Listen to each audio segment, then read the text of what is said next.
honourable senators and representatives, board members of this august body, APIL, my dear friends and colleagues, folks joining us from the Guam Legislature, it is my great honour to provide you with an update on our initiative, Connect the Blue Continent. Half a day. So it's been a little tradition of mine to show some photos at the start of my presentations, so forth. Of course, it's been wonderful to be hosted here in the Guam Legislature, and they've done a wonderful job, especially at such short notice. So thank you to all of the professional team here at the Guam Legislature for all your hard work. However, I do miss you.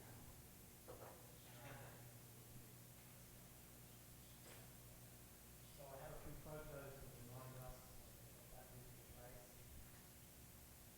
The fantastic food, of course. Food is Joe's favourite here. The wonderful traditional buildings. Here's Joe popping down to the bank. I think he's counting the count here. Sorry, Joe, but here you are. I think one thing that makes us is look at that. Of course, such a wonderful memory of this in the traditional village in the app, and wonderful, amazing dancing and cultural activities, fantastic. Of course, the wonderful people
logical journey into the future, into the digital age. I think that's really why I've been coming back talking to you over the last couple of weeks. And the three parts of the puzzle, I think, that we need to concentrate on the infrastructure, obviously, connectivity infrastructure is key, but so are the systems. You can't just connect the wire, you have to have the systems that allow you to then take part in healthcare. Obviously, so we'll hear some of the stuff about Telehealth Services today. You have to be part, you have to have systems to allow you to be part of the education system and so on. And of course, we need to make sure skills are developed, online skills, so that particularly our younger generation become au fait and familiar with technology, and you can drive it yourself, utilize it, become in charge of your own journey in terms of use of technology, harnessing technology in the future. And we've covered in various presentations why is this important? And we've gone into the idea of Legislatures services and education a bit more about that. We've also talked about the future of public services. I think Senator Lagard raised the point about the way to improve the systems, make delivery of public services more efficient, more productive, lower costs, and more inclusive. So good stuff going on today, which I think we need to share across the which really adds up to a more sustainable future, I think. And we worked out that, bearing in mind that this is a body, the legislative branch of government, a regional legislative body, we worked out that these four things are probably what we should focus on initially. It's really about policy influence, awareness raising, perhaps just building some regional consensus so that we can get the funding and get these sort of initiatives flowing across the region. And really take that up and maybe even overtake some other regions of the world in terms of policy, in terms of getting economic and social benefits. Funding is a real key issue. It's not everything, but it's important, very important. So far what we've done is we've passed some resolutions to provide a kind of foundation of intent to take forward this initiative, the 2320, and create a sister relationship between the non-profit that I'm busy creating in Australia, Fisheries Society Foundation, and APIL. Since then, what we've done is we've started writing letters to various bodies around the world, drawing attention to the initiative. In the last session, you'll recall that I went through the online campaign with the Facebook presence, www.facebook.com/Blue Continent. And we've also created a blog site, www.connectthebluecontinent.net, really aimed at talking to the aid ecosystem and the government aid bodies to say, hey, this is becoming a priority. Can you take a look at your policies and reorient them, because it's vital as well to get connected, get the system, get the skills. That's what we've done so far. I want to talk to you today about progress with key stakeholders, who we've been talking to, and where are we up to with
course, there's corporate social responsibility.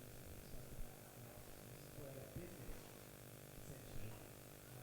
Can everybody hear me clearly? Can we turn up the microphone slightly, please? Would that be better?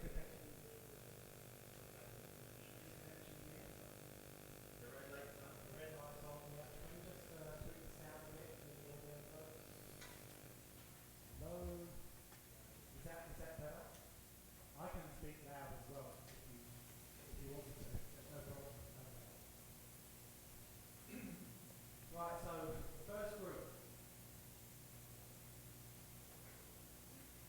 So we've written and been speaking with the UN, both the Secretary Secretariat and the International Telehealth Services. So the ITU is the main ICT. Good morning. Information and Communications Technology body in the UN, and the UN has formed this broadband commission at the world level. These folks that are really beating the drum about the importance of affordable broadband for economic and social development in communities around the world. To the point where they're really mounting an argument to say that it's a human right to be able to connect to the internet and to allow people to share with the world's knowledge and take part in collaboratively utilising that knowledge. So I think the Broadband Commission is a really important body to support our mission to connect to the continent. So we've spoken to a number of the members of the commission. We have sound. I've spoken to a number, thank you. I've spoken to a number of members of the Broadband Commission directly, and we're in contact with these folks.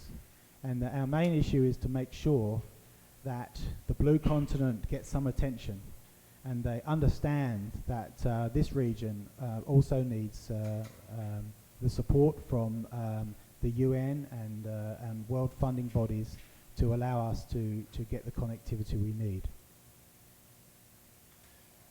You're aware, of course, of the World Bank Pacific Connectivity Program. That's an important program, and we've spoken directly with the folks in charge of that program, and they often work with the ADB, and there's existing project for Palau and for Yap, and we've spoken to them about Kosrae and Chuk, and one of my biggest concerns is Kiribati. And at the moment I don't see any slot in that program for Kiribati, and I think we need to mount a bit of a campaign to get Kiribati at least on the agenda for World Bank and ADB support for connectivity.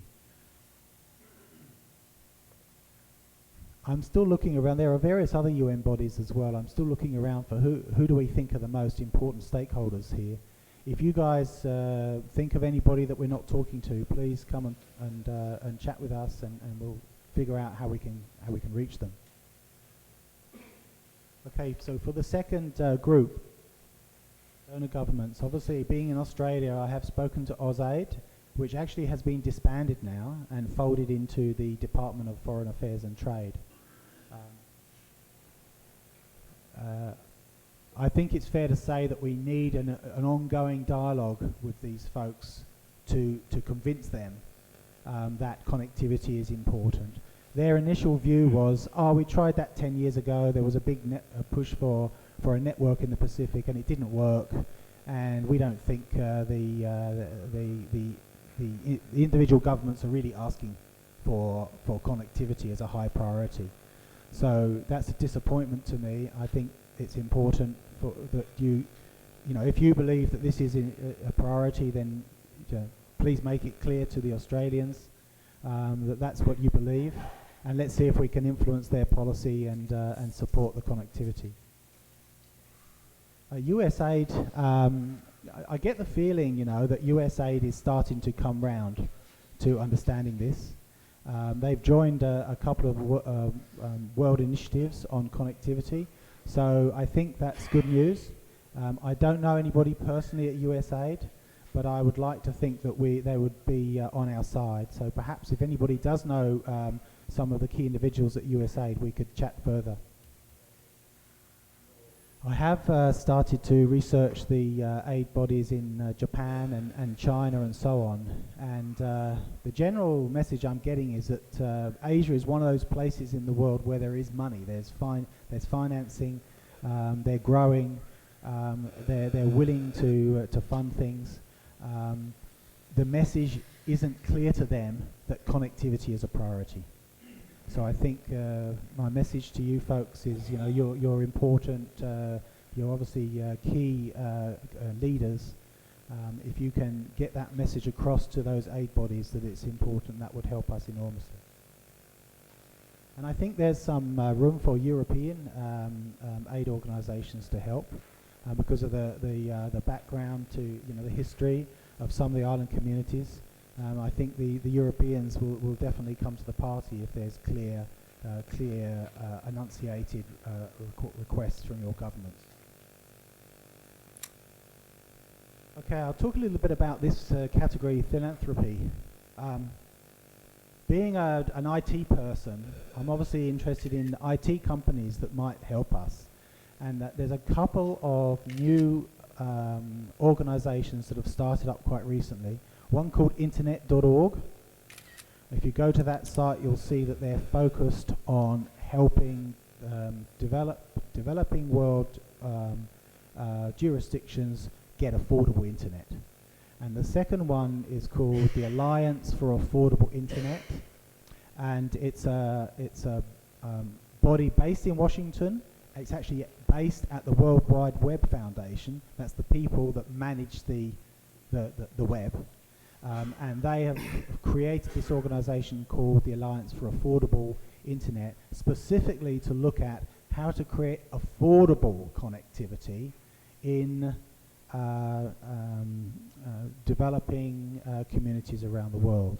So I've got a few slides. I think these are fairly important stakeholders for us. I've got a few slides just to introduce you to this organization.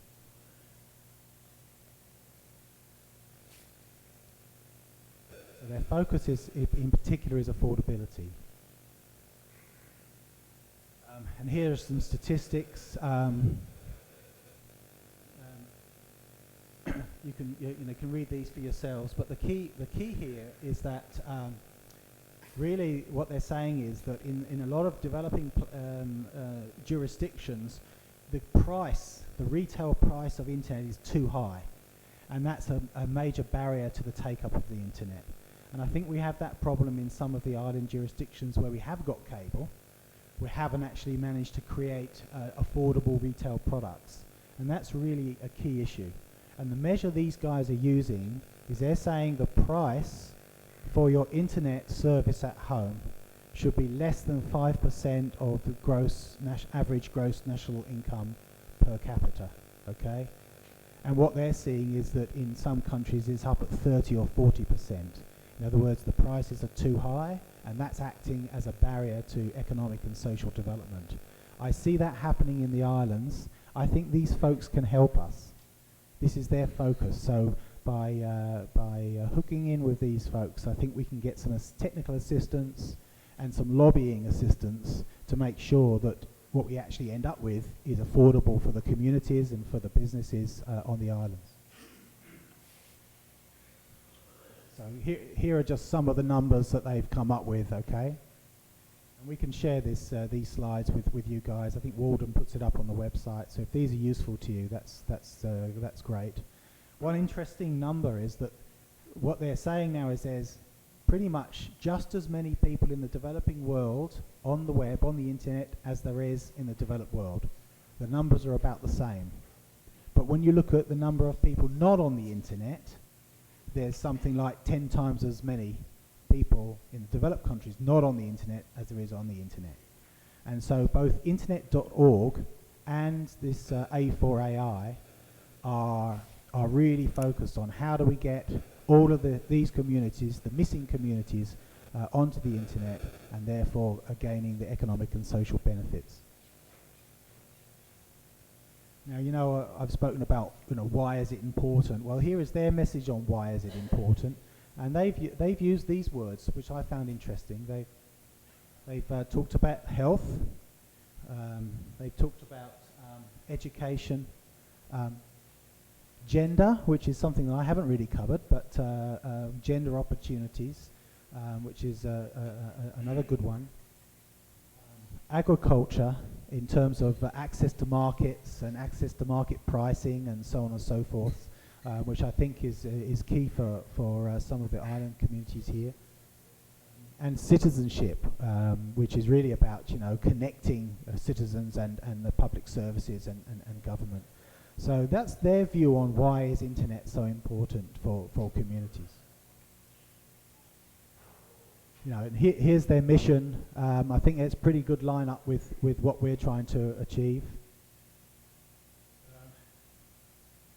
They're using a target of 40% take up in each community. So what they're looking for is 40% of households, 40% of businesses, having affordable high-speed internet. And it's at 40% where the benefits start to flow, where you really start to get the economic and social benefits. So who's part of this alliance? Well, they've already got some pretty big names. Google, USAID has joined it, which is good, and some of the other donor government organizations. Some pretty big corporate bodies. These are sort of worldwide bodies with billions of dollars at their disposal. So I think this is a good sign that the corporate world is keen to see internet take up. These are government bodies around the world that have also begun to join. And here are some other foundations, the Ford Foundation and others that have joined this push for affordable internet. And today I'm announcing that Digital Society Foundation has been directly in touch with Washington, and we have joined this alliance ourselves, mainly because we want to make sure that this region is represented. And when I spoke to the folks in Washington, they said basically that there wasn't anybody from the Pacific Islands talking to them. So by joining, we're hoping to at least start to have a voice for this region at the sort of world collaborative level, to make sure that we're represented and they take some notice of our needs. Okay, I won't talk any more about those folks, but there's a little bit more information in the slide pack. So that's the third category, philanthropy. Again, if there are others you think we should be talking to, please let me know. We're really keen to understand, who are the main stakeholders. On Group 4, I've been chatting with SPT for a while. They've got this regional ICT strategy that's part of the Pacific Forum overall strategy. But you might be aware that the Pacific Forum has just carried out a big review. And the results of that review, really on the relevance of the Pacific Forum and its plan, has just been published, and I understand it's been given to the leaders of the chief executives, effectively, I think, and the governors around the islands. It hasn't been made public yet, that report. It sounds to me like they're looking at political regionalism as their main push. I have corresponded and spoken directly with the people doing the review and explained to them about connectivity and how important it is. And they tell me informally that was a message they were getting all around the islands. But they had an attitude that they felt it wasn't a regional issue, it was a national government issue, and it was really up to each national government to push forward with connectivity. So I argued a little bit with them on that, and I feel that the region does have a role, particularly in the master planning for a network that allows us to reach the smaller islands, places like Kiribati, but also the outer islands in Yap and in Pohnpei and Chuuk and so forth. I think we need a master plan, you know, and I think the region should really be supporting that master plan. So bodies like the Pacific Forum, I think, should be calling for that master plan, and I'll continue to have the dialogue with the Pacific Forum, and hopefully they've referred to that in their report, and we'll see when we get it.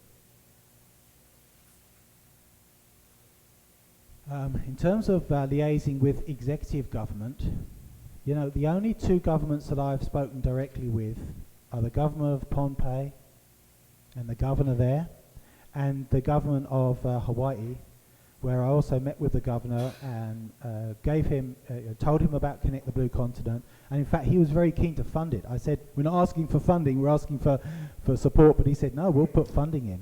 You know, so that was interesting. So I think there's commitment from Hawaii. The reason I've been speaking to Pohnpei is because the governor there, obviously they have fibre, and he's keen for it to bring the economic and social benefits that it can.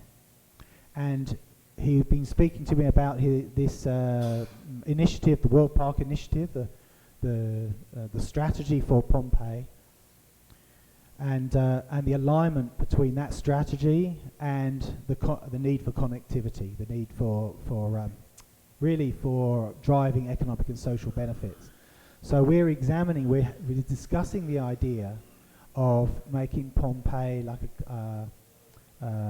maybe a showcase. If we can pull lots of programs into Pohnpei, we can showcase how that connectivity can drive, in an island context, the economic and social benefits. So that's an active discussion we're having. I'm keen also to talk to the marshals. You know, the marshals have a fibre optic cable there.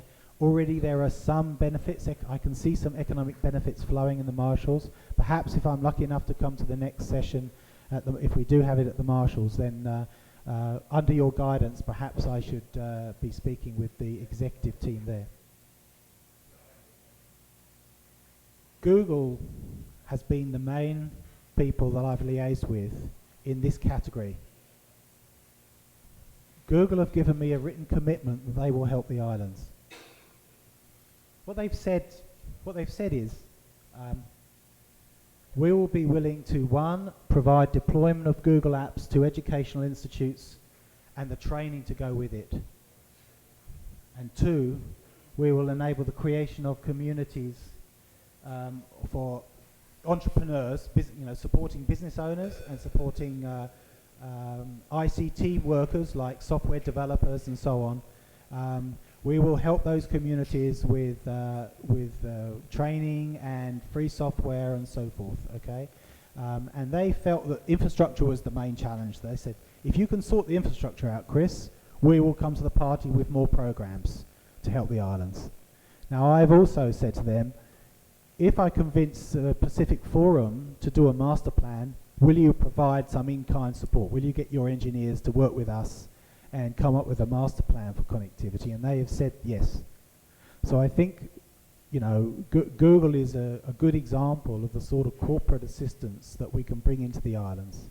And they have started a dialogue with some NGOs to bring these sort of programs to fruition, okay? So I'm going to move on to the last part of my talk now.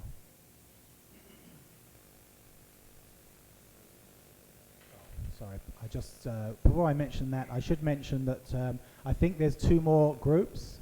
The group of universities. It seems clear to me that universities and learning institutes are important stakeholders. Clearly we need to get skills on the islands, and that means getting the skills to the teachers and to the schools and to the universities to allow there to be a generation of kids growing up familiar with the technology.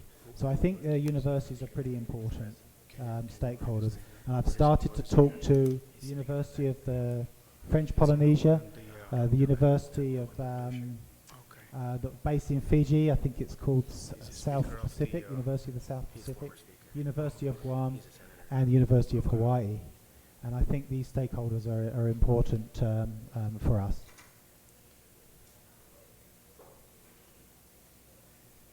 Here's an example of a university outside, this is in Switzerland.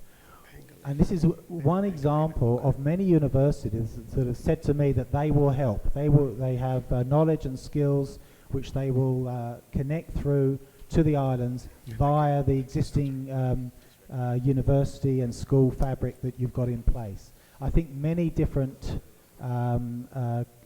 learning institutes will help us to build the skills in the Pacific. It's really just a question of collaborating. And the two main reasons I'm talking to these guys is because they have e-learning for tourism. I think that lines up really well with the World Park strategy in Pohnpei, and I think it lines up very well also with Palau's push for sustainable tourism. So this is about helping the tourism industry use e-learning to improve their understanding of marketing the destination online. You know, how do you get online tourism to help support your tourism strategy?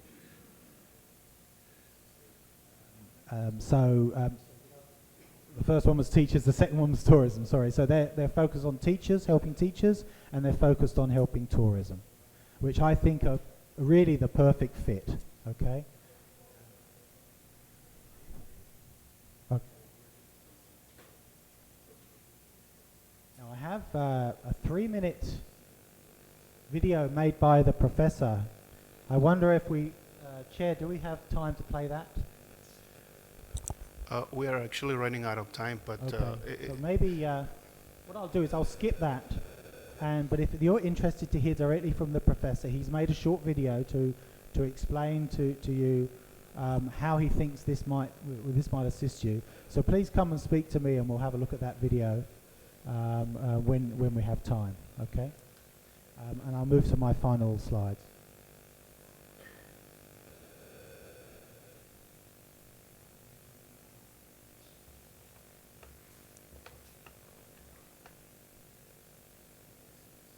Okay, so just to finish off, next steps. I think the key is how do we get these initiatives to actually start flowing? So how do we get the sort of things that Google are promising to do, the sort of things that are promised in the strategy from SPC, the sort of things that universities are saying they could do to help us build the skills, how do we get those to flow? I think there are two things that I wanted to really touch on. The first one is I think I want to explain to you the concept of co-working. I think co-working is going to become a critical way to get the islands to connect in with this digital age training. So I'm going to talk to you about that. And secondly, in order for me to continue doing this, Connect the Blue Continent, you know, I've been struggling with funding to come and see you in each of these meetings. So I've come up with a corporate sponsorship approach, which I wanted to share with you in order to really get the funding that the initiative needs to carry on talking to these stakeholders and carry on intervening, okay? So co-working, very quickly, co-working is a phenomenon that's happening in countries around the world, particularly in the communities of startup businesses. So in micro businesses that are starting up, a lot of youngsters who want to start businesses, instead of trying to find their own offices, etc., they've started to co-locate. They've started to share office space with each other and share overhead costs like internet connectivity and so forth.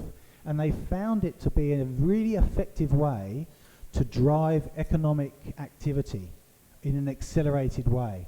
So what's actually happening is some infrastructure, old buildings, sometimes old schools, old hotels, buildings that perhaps aren't, highly polished buildings, but these are buildings that IT people are quite happy to work in, you know?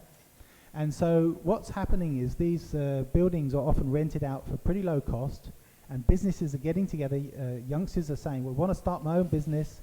They get together and they share the costs in the building, and it starts to stimulate lots and lots of small micro businesses.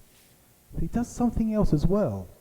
It creates visibility of all of these businesses.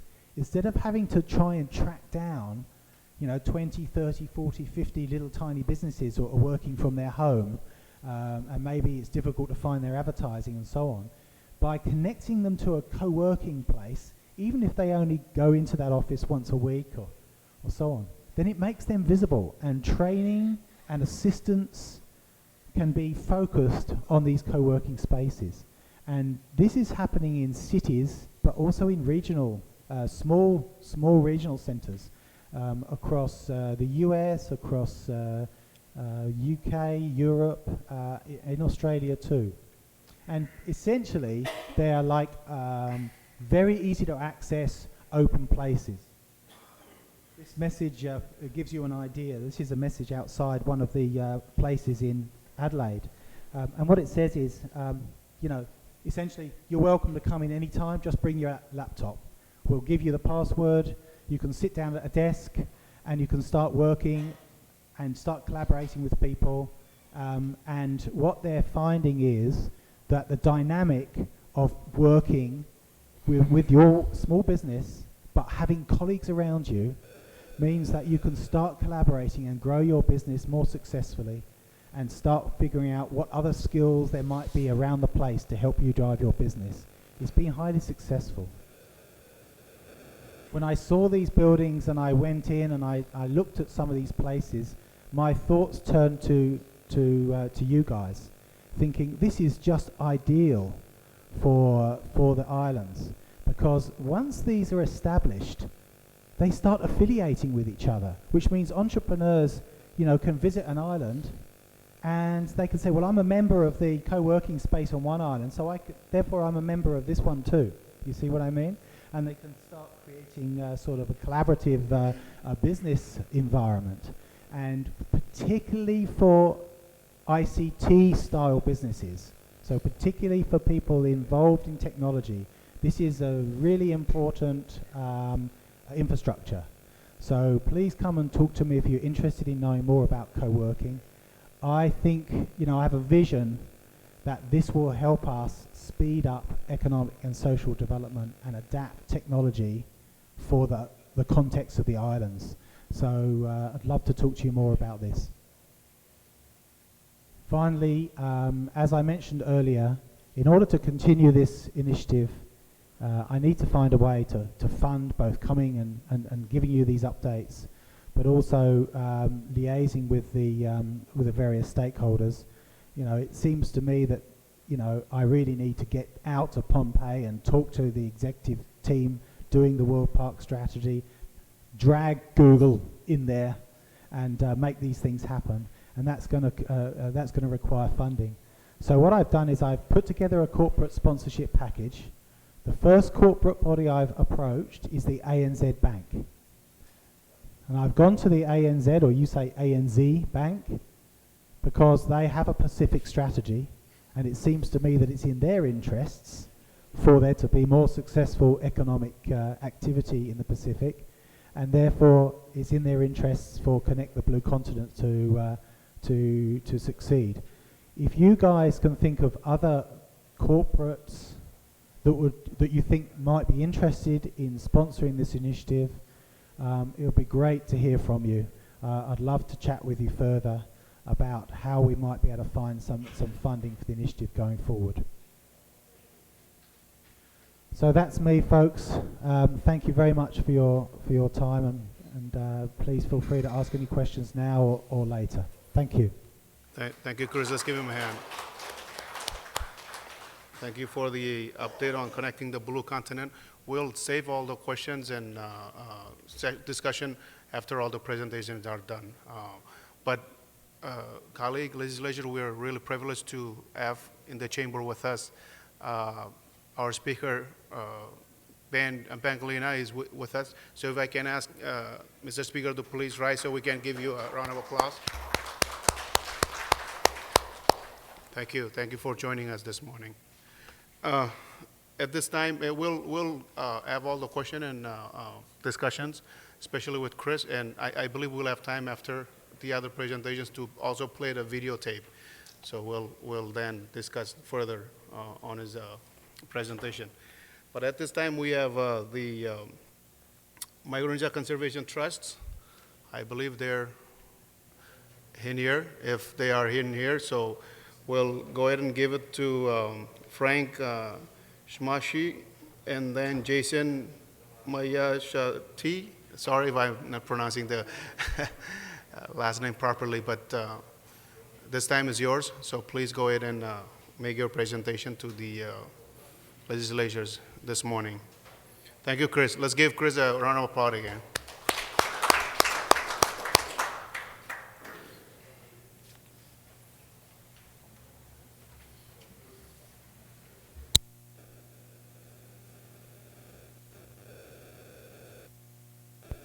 Will you be using the screen at the front also?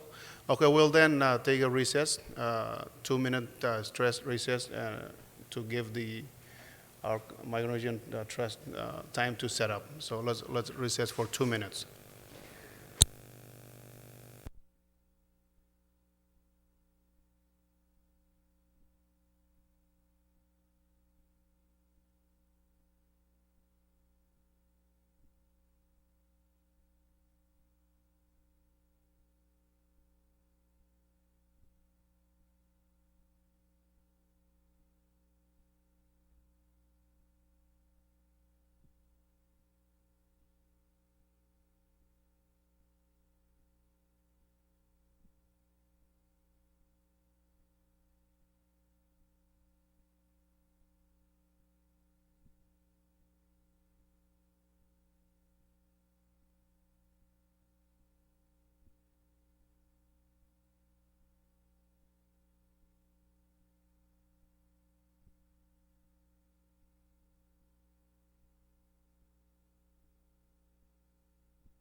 Can you hear that?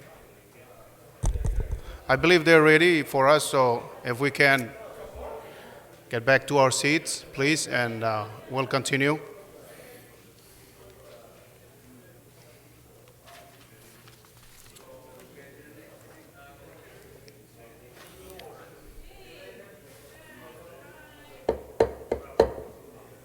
Okay, at this time, we'll give the opportunity for our colleagues and friends that have joined us, Micronesia Conservation Trust, to go ahead and make their presentation this morning. Please go ahead.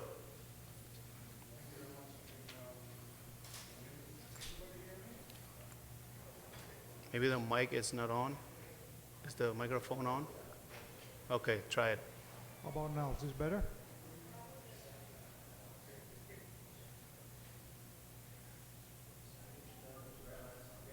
Testing. Is there anybody that can hear me? Good.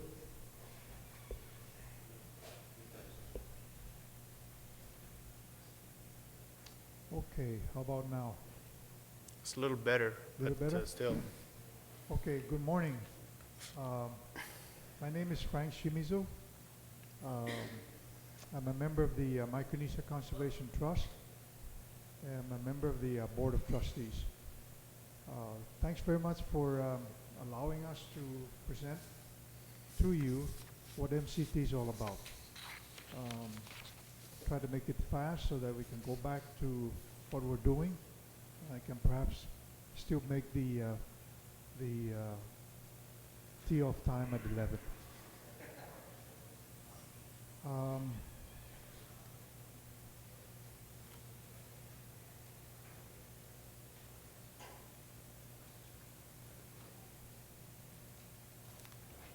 What is the Micronesia Conservation Trust all about?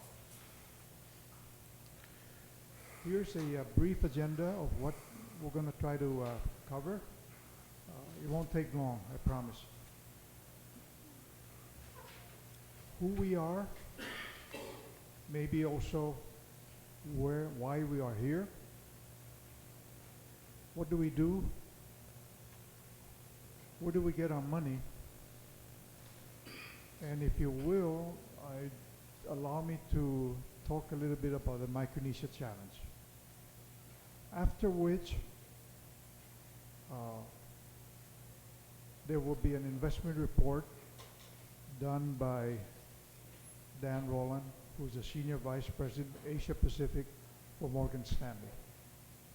And I also promise you that his presentation will be short and sweet. And he has a very good story to tell.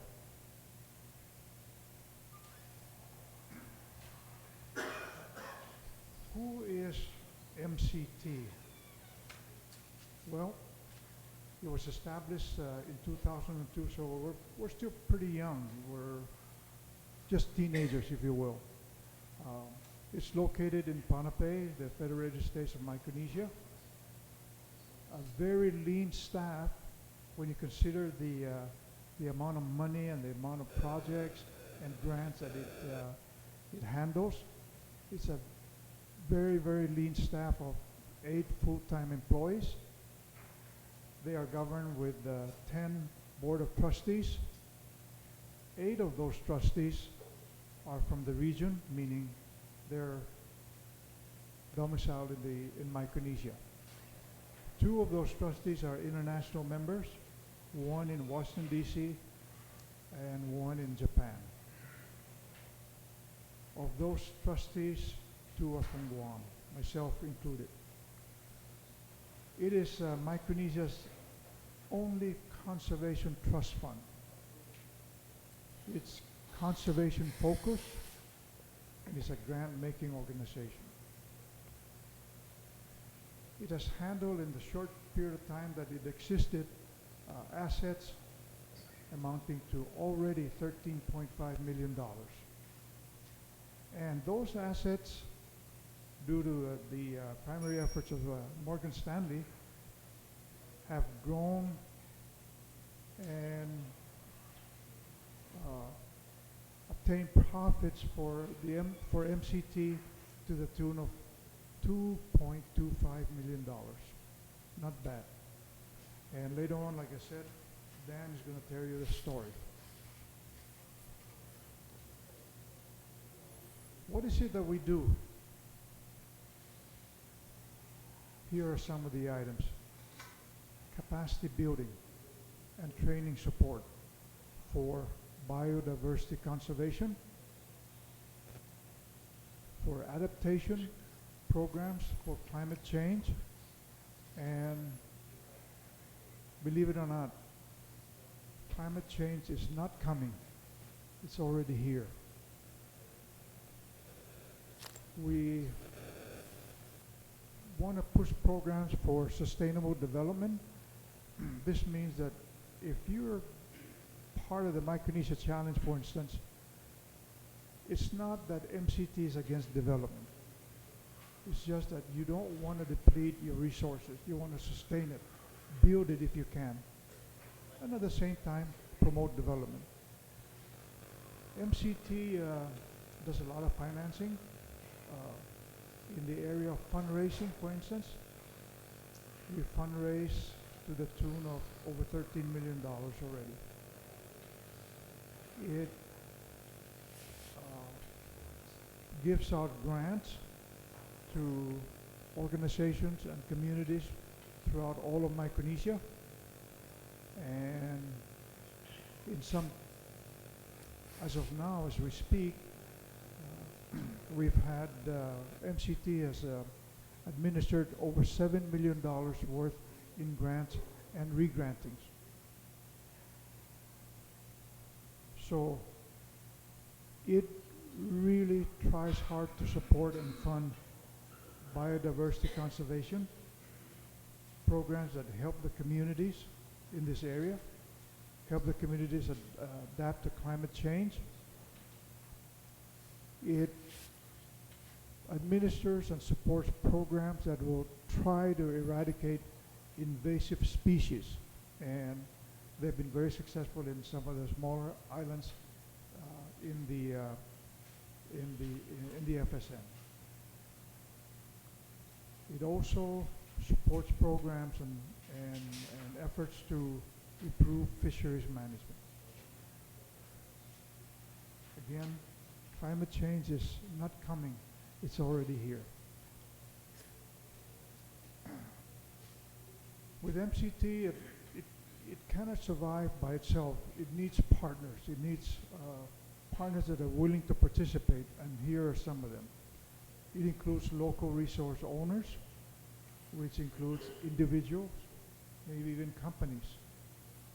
It includes mayors and traditional leaders, local government, the legislature and the governors, conservation NGOs, and a whole list of a couple of hundred scientists and technical support people, including our own resource here in Guam, the University of Guam Marine Lab, scientists from Hawaii, University of Hawaii, from the US mainland, Asia, and Europe.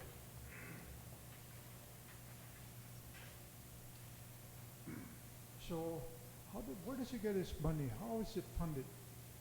Here are just some of our major donors and technical partners.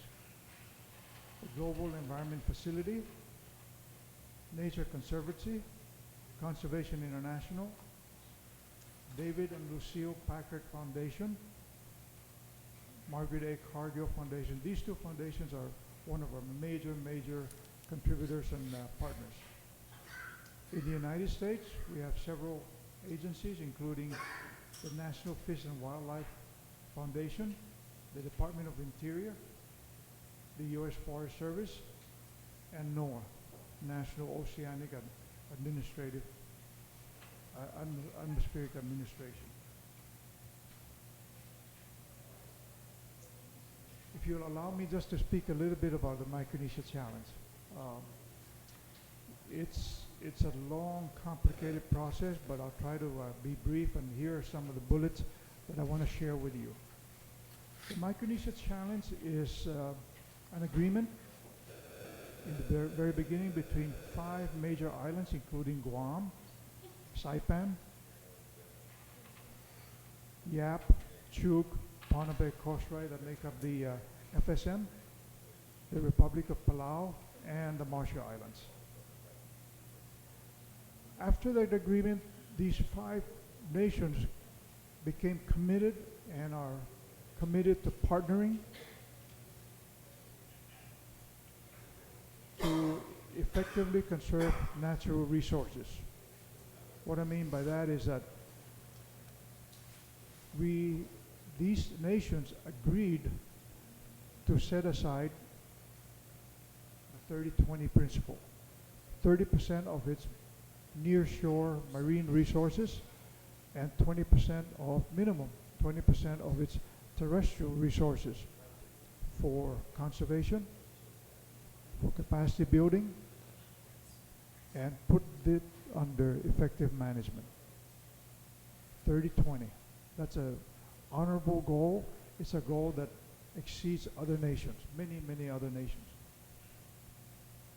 A most significant event occurred in 2006 when these 5 nations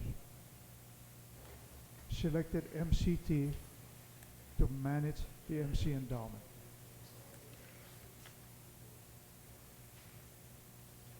So with the Micronesia Challenge, what is MCT's role? Sorry. To work with all the stakeholders and all the partners that I've listed previously, to work to achieve the Micronesia Challenge goals, fundraise for this MC initiative, and we've done that successfully. It is now 13.5 million and climbing and increasing, thanks to you guys. We want to build this, the funds that we've received, into an MC endowment fund. We mentor Micronesia Challenge champions in all of the islands. We strive to build capacity, and finally to invest. Got a question for you guys. Just think about it. What do you do when you see an endangered animal eating an endangered plant? Think about it. I gotta tell you, I posed this question to a bunch of third graders. I believe they're third graders. It could be fourth graders. And one little girl immediately said, "Mr. Shimizu, it's easy. You find out if those two are edible, and if you can eat it, you better eat it now before it's gone forever."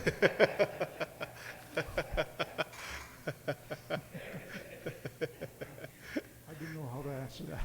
I really didn't. So with that, I want to introduce to you to talk about another good story about our investments, Dan Rowland. So thank you very much. And by the way, my apologies to American Samoa, Nauru, Kiribati, and Hawaii. They're missing up there. They're missing in action. I'll make sure that the next time they're up there. Thank you.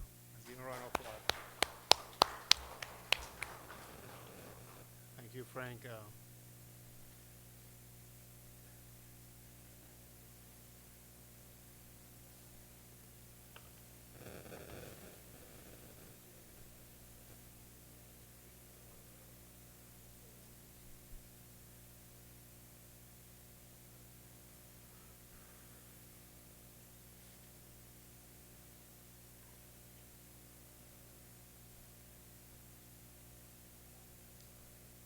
Good morning. Morning. While he's getting set up, let me introduce myself. Actually, you had mentioned Jason Miyashita. He is my junior partner. He's in Saipan today with the Council of Micronesian Chief Executives, so I'm here in his stead. Hopefully I'll be able to do as good a job as he would. Anyway, I'm a senior vice president of Morgan Stanley and a senior institutional consultant with Morgan Stanley's consulting group. I'm based here in Guam, and I have an office also in Honolulu. I became involved with Micronesia Conservation Trust when they issued an RFP for investment consultant back in 2008. And so we were lucky enough or fortunate enough to be hired in that role in December of 2008 when we started with the fund. So I only have a 2-page presentation. Most of its numbers hopefully won't be too boring, but if you have any questions, ask. Or I'm always prepared with business cards. If you'd like to see me afterwards and get a copy, we can correspond by email. And with that, if I can figure out how to use this.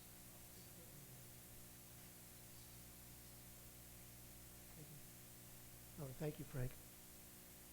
What I did was to put together a very brief summary of how the money came in and how it's basically done.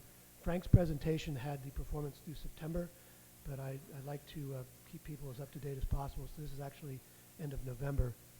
So if you read the chart at the top, it shows the contributions from the various entities that Frank mentioned, Conservation International, and other entities. So you can see when we were hired in December of 2008, there was initial contribution of $1.5 million, and we've had ongoing funds coming in over that time. We had the largest funds, of course, come in the last 2 years. As you can see, that's 3/4 of the fund, basically.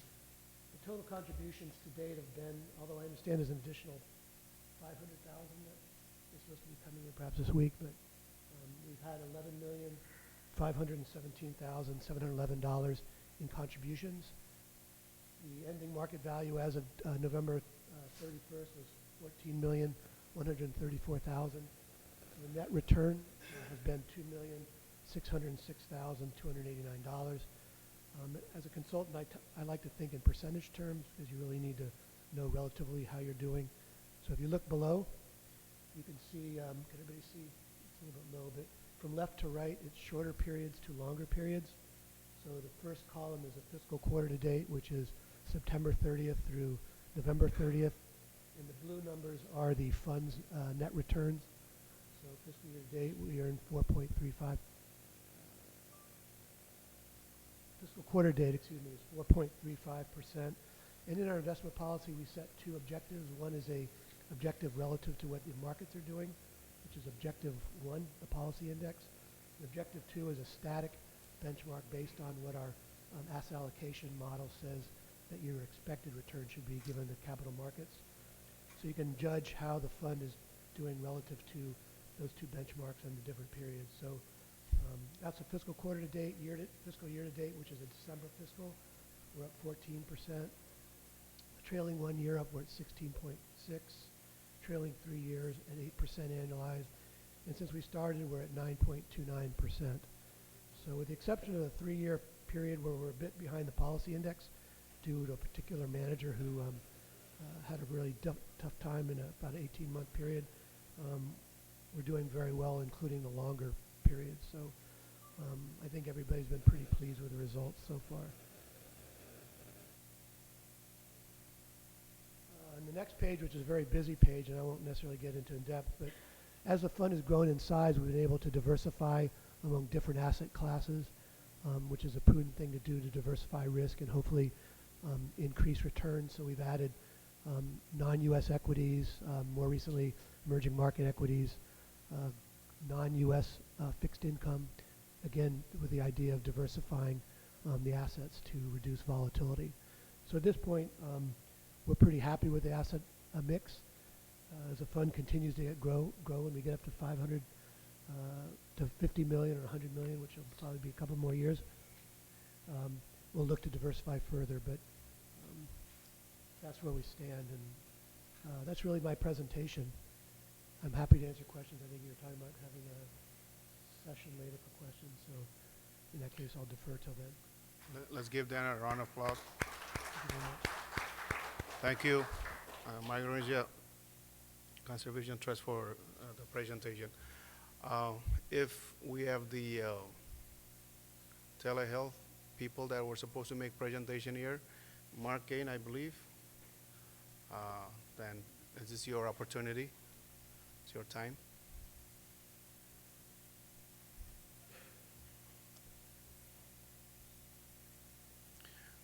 Looks like we will have to take a 5 minutes break according to, instead of break, maybe we can go ahead and ask questions and utilizing the time since we just had a break. We can't have too many breaks. But, well, actually he's here, so. Okay, if Chris is here, we can go ahead while Mark is setting himself up to the projector up here. If we can go ahead and recognize our senator from Guam to go ahead and pose a question for Chris. Thank you, Mr. President, Mr. Chair. Chris, during your presentation, you made an excellent observation for Google and their generosity.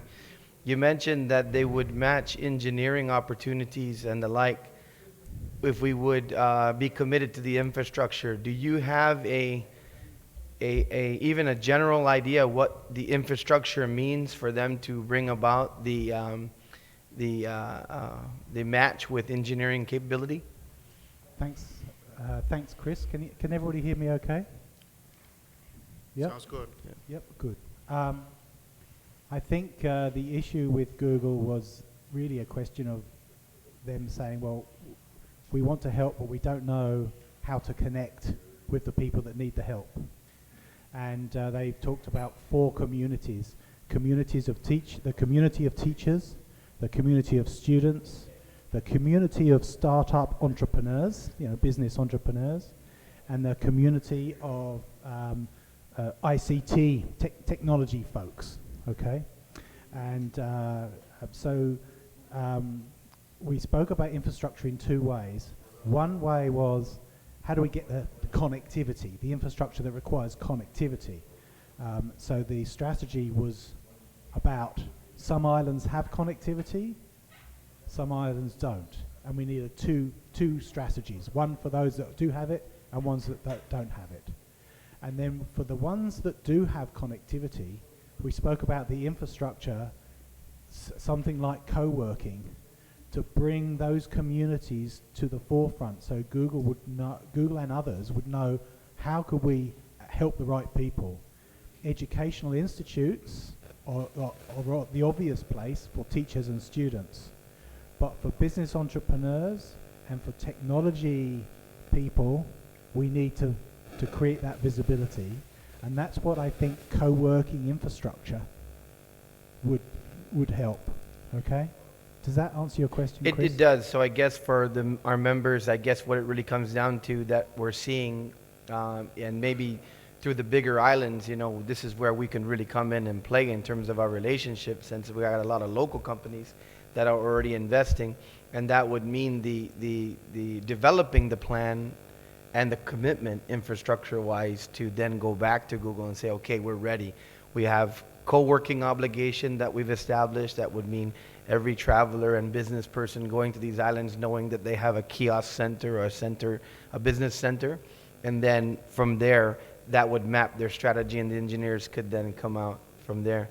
The second question I have for you, Chris, real quick, is in your presentation, you mentioned a lot of large organizations. I missed the Gates organization, and just simply because they are very, their main mission being education, did we not approach them, or are they on board and we just didn't mention them? Okay, the Gates Foundation, Bill and Melinda Gates Foundation is focused on health, okay? Okay. That's their big thing. But I have approached them, and I think that at the moment they're really saying, where our funding is focused on health. As we get connectivity going, I think we can draw them into health-related projects, and in fact, it's a really good segue to the telehealth presentation that we're about to get here. So I think there's an opportunity to get Gates involved and get him funding. There's also an opportunity to get Microsoft and other IT companies involved in the supply of hardware and software and network equipment to help the islands. Okay. Thank you very much, Chris. Thank you, Mr. Chair. Thank you, Senator. Anyone else for Chris? Maybe we'll take one or two more, and then if this is not enough time, then we'll come back after the next presentation and ask more questions. But one or two more, or should we continue to the next presentation? Well, it looks like we're okay, Chris, for now. So thank you. Okay, at this time, I'll give the floor to our next presenter, Telehealth in the Blue Continent, and we have with us Mark Kane, who's the GO of the Asia Pacific Regional Laboratory and Health Services. So please, let's give him a round of applause.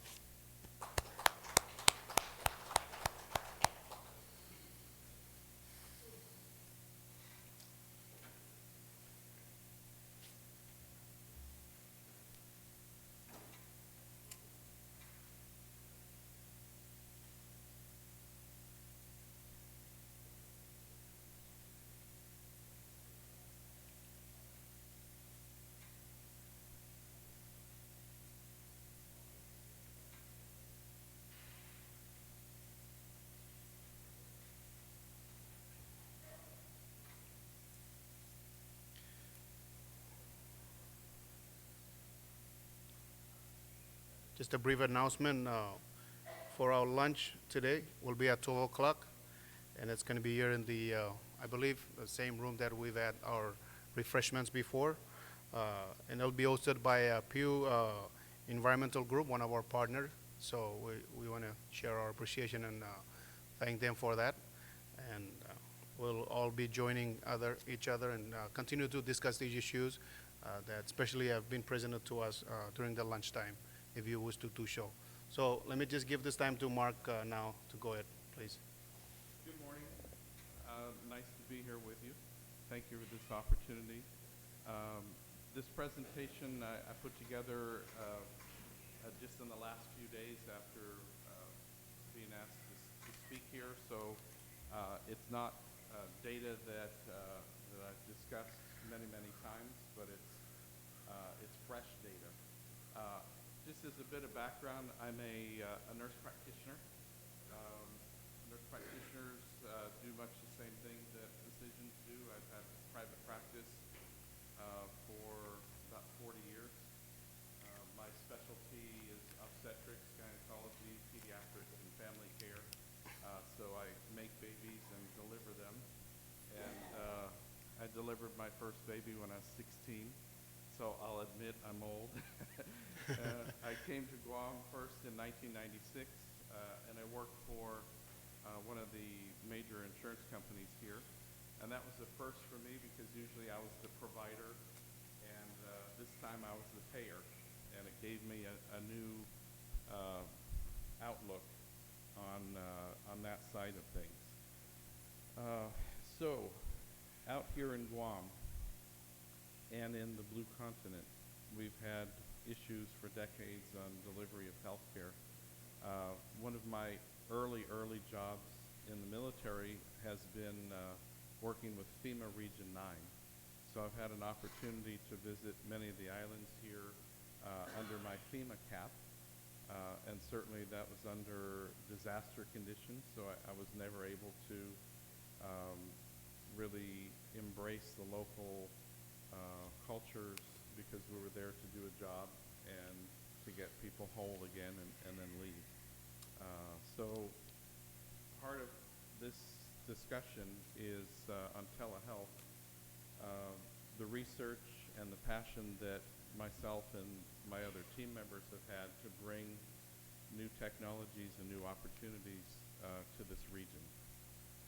We, myself included, I'm sure everyone's tired of having to leave the area and leave your family to go get advanced treatment in other areas. And many times that results in leaving also your family behind and your support system when you need to go get treatment for cancers or something that's critical, and your loved ones aren't around you and you're away from your spiritual home. So we're trying to work on some health systems to bring technology to your locations rather than you having to go to the technology. So the handout that I made, does everybody have this? Does anybody not have one? Rather than read what I'm going to give you up on the screen, I'll go through it quickly. I wanted to give you, this is much more information and bullet points that I would normally do on a PowerPoint presentation. I did that on purpose. It's meant for you to go back and read at your convenience, just as a primer to the discussions that we're looking at. So I'm going to go through fairly quickly so that we have time for questions.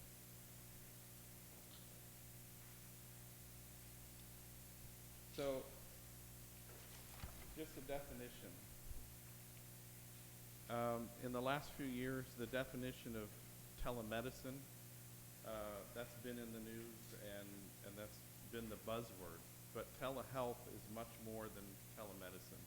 Telemedicine is simply treating someone with a disease process or making a diagnosis. But telehealth involves the entire person. It could be spiritual health, it could be physical health, but it involves every discipline. It could be a microbiologist or a psychiatrist, psychologist, social worker. It doesn't have to be a physician or a nurse. So telehealth is a more global word, and that's what you're going to see moving forward in a lot of these discussions, is the more global word telehealth. So that's what I'll use for purposes of our discussion today. Um, we've run into issues across territorial and state lines in the matter of even describing acronyms and those issues. So in the back of your handout, there's some definitions that you can go through later, just so that you see what the global community is talking about. So, telehealth services. It can consist of diagnosis and treatment, certainly assessments. Remote monitoring is one of the things that we don't need a lot of bandwidth for here, and something that we can do in virtually every location, even over a radio. So remote monitoring of a cardiogram or fetal heart rate or blood sugar. Most of the equipment that is built today is already built with monitoring capabilities, either through wireless like your telephone, Bluetooth, or Wi-Fi. And it's very easy to look at someone's blood pressure or their heart rate, monitor almost any vital sign that's necessary. And even most of the tests that we need to run, somebody has chest pain, looking at, for instance, their cardiac enzymes to see if it's a heart attack or heartburn. Those tests are easily done in any location. It just takes a few minutes to run it, and minimal training required. So we can deliver more advanced medicine without having to go back to college for 6 or 8 years to learn how to do that. So one of the additional benefits for telehealth in a global sense is education. We could provide education to members of every community in the Blue Continent to do certain testing, even small atolls that don't have a doctor or a nurse there. One of the elders could be trained to do screening tests, and those screening tests could then be transmitted by telephone. If you can get a cell phone, then you can transmit data on it. So we don't need a large broadband structure. And I wish I had heard the previous lecture. I understand you were talking about connectivity, and certainly that's one of my passions in this area.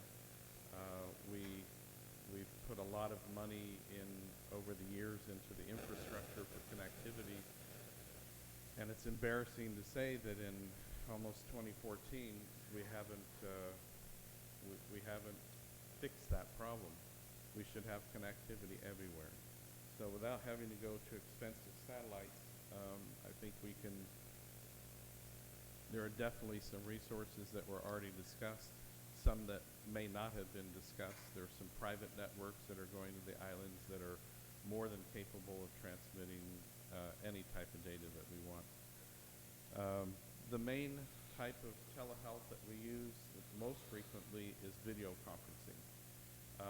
In remote areas, video conferencing is the most expensive type of telemedicine to provide because it requires for high-level video, something that I could look at a wound on the arm or diagnose a skin cancer with, the very high resolution. If it needs to be live, you need broadband for that.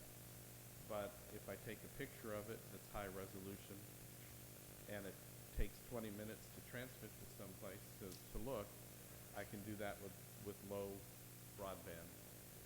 And that can be over a cell phone or packet radio.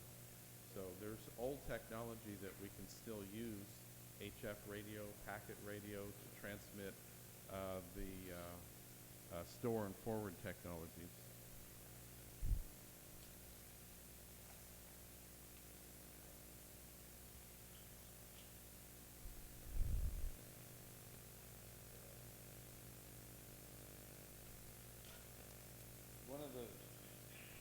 One of the things that we looked at in our California model, we've got more remote areas younger, I had 2,800 square miles to cover by myself and a deputy.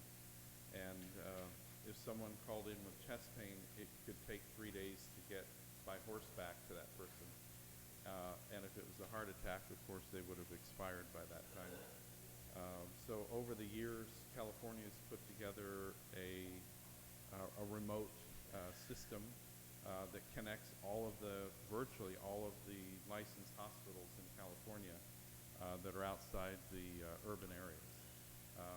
That model, of course, wouldn't exactly work in our area, but using some of their technologies and their successes, we could easily put that into play here.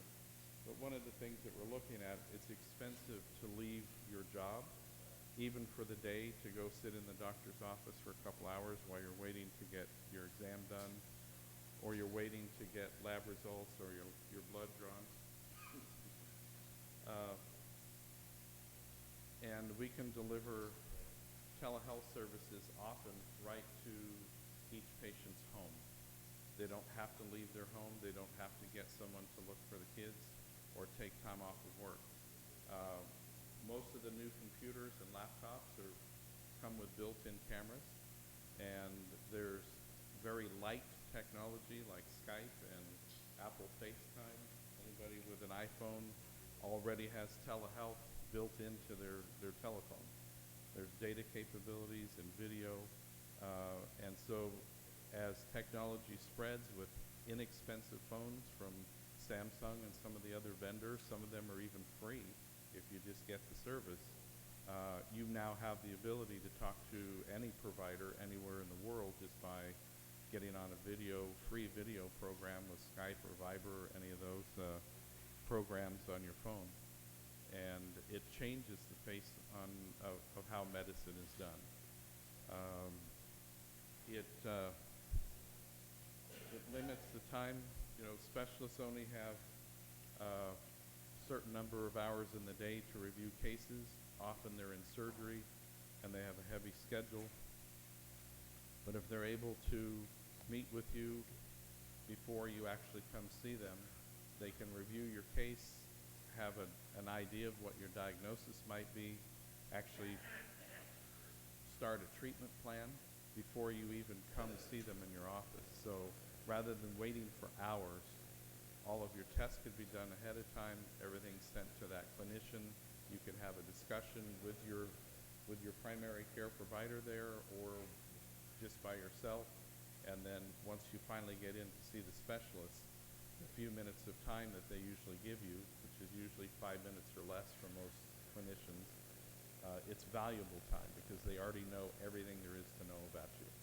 So it makes a much better time use for the specialist.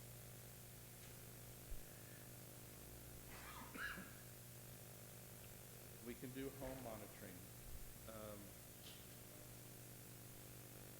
I'm sure on all of your locations, just as it is here in Guam, Manamco have a very difficult time getting transportation to and from even shopping, let alone healthcare providers. Rarely can you walk into a doctor's office and be seen right away and leave within 15 minutes. That just doesn't happen. So arranging transportation is difficult. When we use telehealth, we can actually monitor patients via telemetry at home. With diabetes, even with cancer care, a lot of the dynamics that we look at can be constantly monitored while the patient's at home rather than having them come to you. And we work a lot with hospital-based programs. The major hospitals around the area in CNMI and Palau and GMH, it's very easy to connect those folks to specialists that can even do, in the best case, telemetry in the hospital or telehealth in the hospital involves a little robot with a monitor and a camera that can wheel around with the team as they see patients. And the specialist at the other end of the monitor can actually talk to the patient. They already have their data. They can see their live information like electrocardiogram and blood pressure and blood results as they case, and their provider in the hospital can discuss with the patient a treatment plan. If that involves going off island, all of that care can be arranged ahead of time so that you get in, get your care, and get home. And that saves time, money, and stress on the patient. And it helps the provider here extend what they can do for individuals outside their specialty. So if we don't have a neurologist somewhere and there's someone with a head injury, that head injury can be treated immediately with a team of neurologists at the other end. And it's not taken away from the talent of the folks in the remote location. It enhances their talent. It teaches them along the way things that they may not know, and vice versa. There are things that I've seen here I've never seen in my career in any other part of the world, and I've learned a lot from not only the disease processes, but every individual that I meet, especially on the spiritual side. I used to run one of the dialysis units here, and the men that I met from the south of this island were extremely spiritual and taught me much more than I could know from traditional medicine on how to treat the person. And so it was really important to listen to folks, and this is one of the neat ways that we can do that. And of course, we know how expensive travel is. We've opened discussions with United Airlines to try and get a telehealth-related pricing so that patients and providers can go intra-island and not have to take a loan out to do it. As we know, since we lost our continental Micronesia family to the merger, prices have continued to skyrocket, particularly with the jet fuel surcharges. And it's hundreds, if not thousands of dollars to go between locations now. So we will be working closely with the marketing department here locally with United to try and get compassion-based pricing, not just for the family emergency, but any time that someone wants to get care at a different area. If you want to go to CNMI or go from CNMI to here or one of the other islands, it shouldn't cost hundreds and hundreds of dollars to do that. So hopefully we'll be able to get a fund started that might fund that. So I'll stay in touch with you as we work through that with them. I'm hopeful that we'll be able to reach some sort of agreement on reasonable pricing for the area. Anytime someone leaves the island to go take care of someone, whether it's from here to CNMI or Palau, that person's specialty is lost from their home location. So while they're gone, either someone else has to cover for them or their specialty is gone from the island for a period of time. The same with the patients. When they leave the island, whatever their job was, they're missing from their home. And just for economics, doesn't make a lot of sense. If you don't have to travel, it's easier to be treated where you live and you stay in your community. So it's easier on the providers to stay home. It's easier on the patients to stay home. We now have the ability to look at high-resolution images like X-rays. Virtually all of the imaging centers on Guam and CNMI use digital imaging now for radiology. And as we put in new units around the world, most of those are digital instead of using the old film. The old film had silver in it, and that contaminates the environment when you throw those away and presents a lot of problems with developing. So digital technology, there's some limitations to it, but for the most part, it provides diagnostic quality imaging. Well, those images can be sent over the internet virtually anywhere. High-speed connections are almost instantaneous. dial-up connections could take hours. But the point is, you can read those anywhere you're at. So if someone took an image in a remote facility and sent that over, you'd have a team of radiologists locally that would be able to read those images and provide instant diagnosis back to the provider.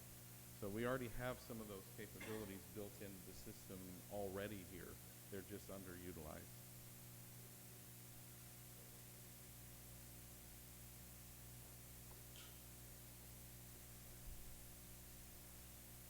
The live video conferencing as a provider, I find it annoying to have to look down at a computer to do medical records rather than the good old way of handwriting my notes.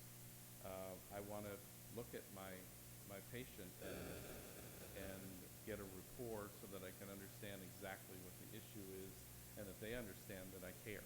If I'm not looking at them, it's hard to know what the record is. So as a provider, some of the dynamics involved in the traditional medicine versus electronic medical records and the way that everybody's going, video conferencing at least gives us a face-to-face ability, even if it's over a TV set or a flat panel display. At least I can see someone, look at their expression, see if they're in pain, and it enhances the communication ability. So there's pluses and minuses to the technology. At least video conferencing is one positive thing, where I can look at you and know that you know that I care, that I'm listening to your problem, and that we're going to provide a solution. So it's one of the good things. The downside for video conferencing, some of the equipment can be expensive, upwards of $30,000 or $40,000 for the high resolution equipment. But as simple as an iPhone, it can be free. So it just depends on what kind of service we want to deliver. To see the conferences, as simple as an iPhone, an iPad, any of the tablets that are coming out are relatively expensive. It doesn't have to be the thousands and thousands of dollar machines that we used to use with the government. Things are getting less expensive now. Even a 50 or 60 inch LCD for a group discussion for education is under $1,000 now. So it's not cost prohibitive to provide the services.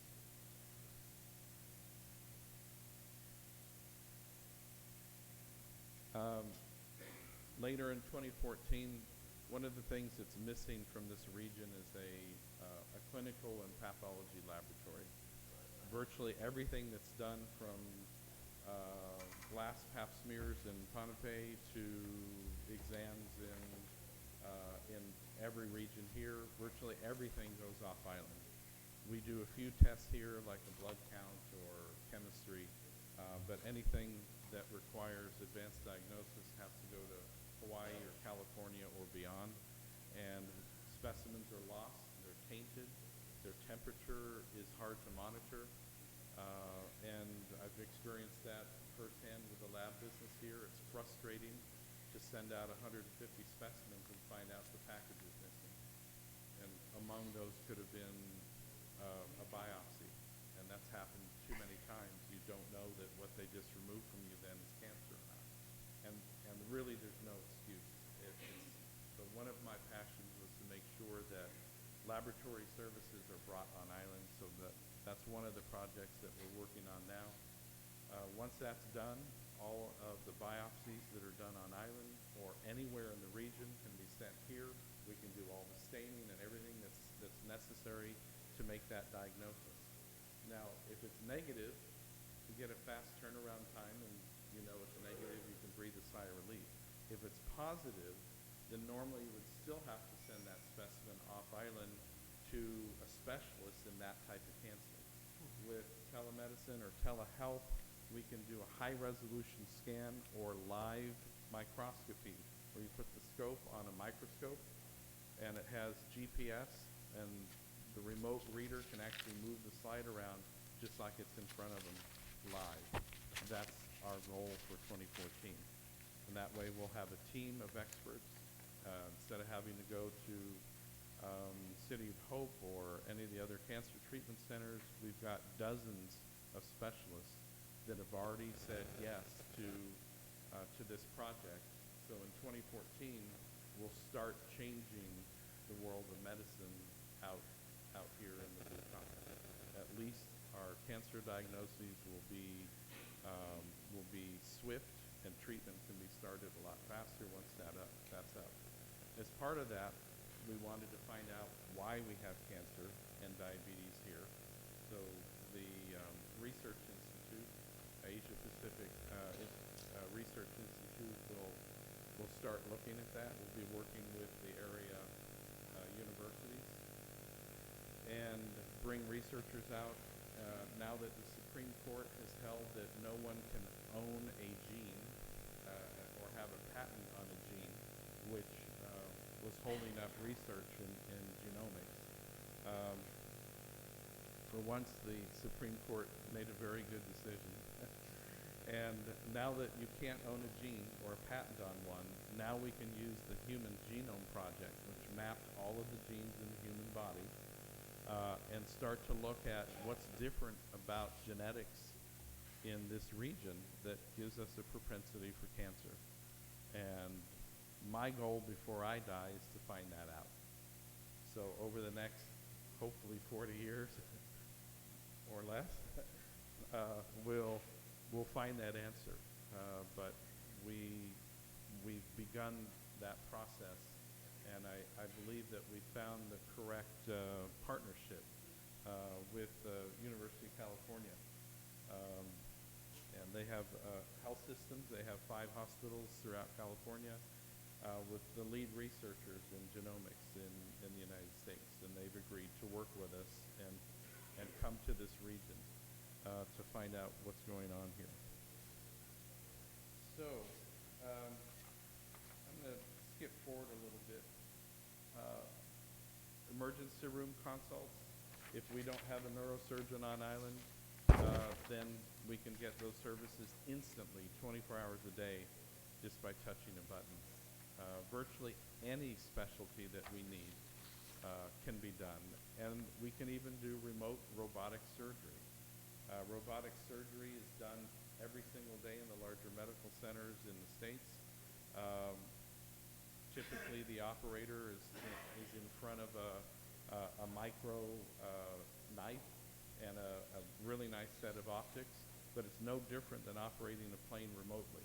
If you can operate that in the patient in front of you, you can operate it anywhere. Of course, you would really, really want a robust broadband system so that your network doesn't go down right when you're reaching to clip that important thing. You don't want to hear oops on the operating room floor. So some of these things would be reserved to the islands that we know have a very strong backbone for broadband infrastructure, but nonetheless, it could be done remotely. Even teleautopsy can be done. We had a need for that in the last few weeks, and we have a teleautopsy team, but we need to train autopsy assistants in each area so that they're the eyes and ears in doing the procedures for the pathologist at the other end.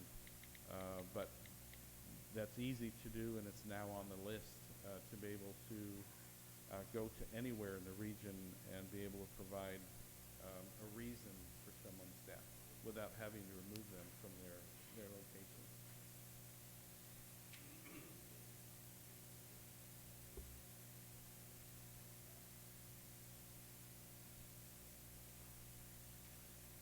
The imaging system, just to let you know, that does all of the slides, anything that would be, let's say, a pap smear for women's cancers or any of the biopsies, that system's about $250,000. So it's expensive but necessary, but it's harder to deploy those in many areas because of the expense.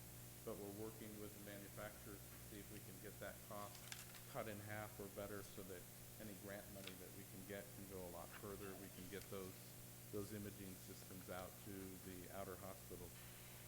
One of the neat things that we found with telehealth is the ability to provide quality care to incarcerated or institutionalized folks.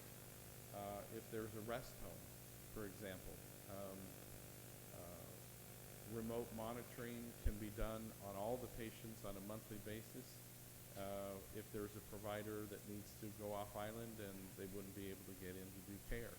Or more importantly, you don't have prisoners being transported to doctors' offices, especially high-risk prisoners, when they're right next to your mom or your sister. That's done in many, many locations, and it's risky. It's very expensive because you need multiple guards, typically 3 guards to take one person somewhere. So if we use telehealth, just start it in our prisons. We can provide excellent care. It's not substandard. It's very good care to the individuals there without physically having to remove them. We just have a small team at that location, and everything that we do in a medical office can be done there. And it's safer and much cheaper. So those are things we can do today. It doesn't cost a lot to do that. One of the frustrating things for me, we have an incredible nursing school in this area, and we have an incredible medical school in Hawaii, and a lot of our local future doctors and nurses go through both programs. But it would be incredible to start growing the next generation of healthcare providers in this region without having to have them leave and have them tempted with the opportunities off island and not come back home. We have training programs for the people who draw your blood, the phlebotomists, but not for the laboratory technicians that run that blood test. So part of the initiative that we're looking at is to bring that level of health education out to the islands so that we can grow our own psychiatrists, psychologists, social workers, every modality that we need here. We've got the ability to bring those programs through the accredited universities and have folks have an excellent education at a better price and have a better chance of having that individual remain in the community upon their graduation. University of California and several other universities have agreed to look at a cooperative program to start residency programs here. And one of the things that's important to me with a residency program, if we start having guests come on the islands, is it's transcultural. We want to be able to impart your culture onto them so that you can teach them how to be a better provider. I don't automatically know how to take care of, let's say, a woman from Saudi Arabia. That's a special culture, and there's special privileges and rights in that culture, for example. And it took me several years to understand Ramadan and all the things associated with a pregnancy in that culture. And it's very difficult in the beginning not to offend individuals by our Western ways of conducting medicine. So part of the program is not only having students from here go to other locations for training, but having those students in the other locations come out here for training. And it's going to make them a much better provider in their career to understand other cultures and understand more spiritual medicine rather than just looking at a book and looking at, okay, you have this disease, here's the treatment. There's a lot more to that. There's more spiritual needs for that family and that individual. I've learned that over the years myself. And most of the time when I was birthing with women, I don't like doing that in the hospital. The hospital's for sick people, and and pregnancy is not a disease. Most of my births were at home in their environment. And I found that if I was doing that without other women there, it was an odd experience. Men don't have the spirit that women do when it comes to women's health. So I learned those types of things early on, that I need to have other spiritual people present when I'm doing something like that. So we want two-way communication here.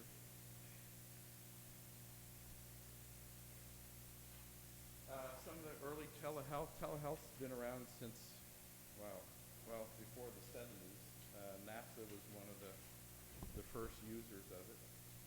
Mayo Clinic tried it. They worked with NASA doing some remote things. Now, these are $100 a minute technologies back then, using satellite time, expensive satellite time.